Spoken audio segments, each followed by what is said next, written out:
જય દ્વારકાધીશ. કેમ છો બધા? મજામાં? વડાપાવ સાથે બધાનું હાર્દિક સ્વાગત છે. આજે જમવામાં મળશે તમને ગોટા, પકોડા, વડાપાવ. હાલો બોલો 10 Full ની પ્લેટ, dish. 10 ની પ્લેટ. હવે નેક્સ્ટ ટાઈમ આ રાખવું પડશે, આનો સ્ટોલ ખોલવો પડશે. કોમેન્ટ કરજો ને આનો સ્ટોલ નખાય કે નો નખાય. બાકી જો આઈડિયા સારો છે.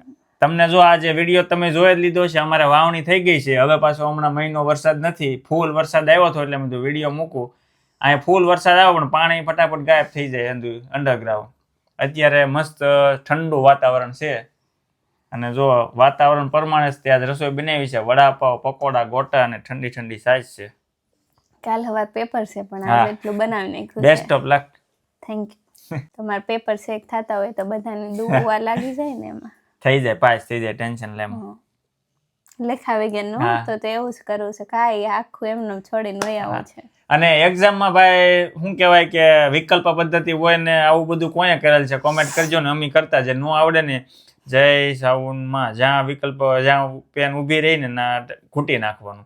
જય હનુમાન તો દાદા, બધે જય કે ગણપતિ બાપા. સીએ કે ડીએસ તે એમ થાય. તો ઈ જ કરવાના, ભગવાનના નામ લઈને ટીક કરવાના. એમને આમ ટીક કરવા. મેં બહુ કર્યા 11-12 માં. રાધે કૃષ્ણ રાધે કૃષ્ણ.